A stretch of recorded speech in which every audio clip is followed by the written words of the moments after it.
Ukraine पर मिसाइलें बरसा रहे रूस के 2 एयरबेस पर जोरदार धमाके हुए। पहले एयरबेस में धमाकों से 3 लोगों की मौत की खबर है, जबकि दूसरा एयरबेस वो है जहां रूस के परमाणु बम बरसाने वाले हवाई जहाज तैनात हैं।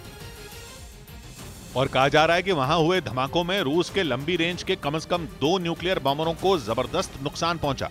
सामने आई एक तस्वीर में एक एयरबेस पर इतना जोरदार धमाका होता दिखा कि रात का काला आसमान भी तेज रोशनी से चौंधिया गया। पहली घटना रूस के रिजाइन इलाके के एयरबेस में हुई। खबर है कि वहां एक फ्यूल टैंकर में धमाका हुआ। वहीं दूसरे हादसे में रूस के सरातफ इलाके के एयरबेस में 2 बॉम्बरों को नुकसान पहुंचा। बताया गया कि वहां रनवे पर एक ड्रोन गिरा था। कहा जा रहा है कि इन दोनों एयरबेस पर मौजूद बॉम्बर यूक्रेन के पावर प्लांटों को निशाना बनाने की फिराक में थे, लेकिन उससे पहले वो खुद ही शिकार बन गए। इस वजह से शक जताया जा रहा है कि यह हादसा नहीं बल्कि हमला था। शक की सुई सीधे सीधे यूक्रेन की तरफ है, लेकिन रूस के ये दोनों ही एयरबेस यूक्रेन से सैकड़ों किलोमीटर की दूरी पर हैं। इधर राजस्थान पहुंची राहुल गांधी की भारत जोड़ो यात्रा के दौरान गहलोत और पायलट एक साथ डांस करते नजर आए। जबकि कुछ दिन पहले गहलोत और पायलट के बीच गद्दार कांड हुआ था, लेकिन भारत जोड़ो यात्रा के राजस्थान में एंट्री से ठीक पहले आलाकमान ने दोनों के बीच सुलह करवा दी। और राजस्थान के झालावाड़ में गहलोत और पायलट एक दूसरे का हाथ पकड़कर डांस करते नजर आए।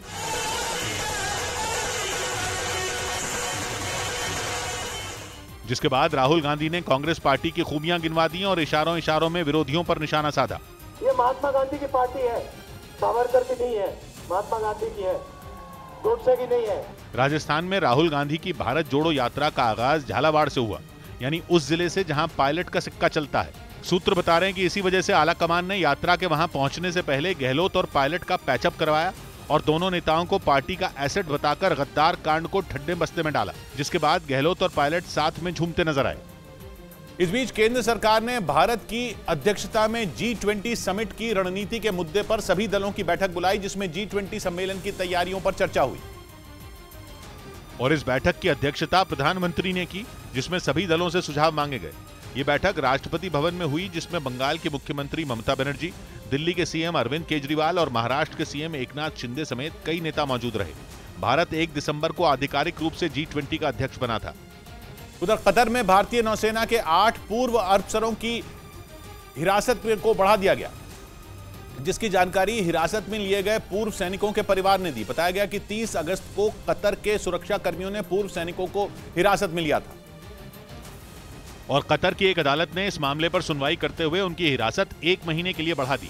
हालांकि उन्हें किस आरोप में पकड़ा गया, इसकी अभी तक कोई जानकारी नहीं मिली।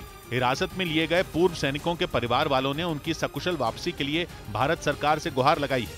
8 पूर्व नौसैनिक Dahra global technologies and consultancy services के लिए काम कर रहे थे, जो कतर की नौसेना को ट्रेनिंग और उपकरणों के रखरखाव की सेवा दे रही थी।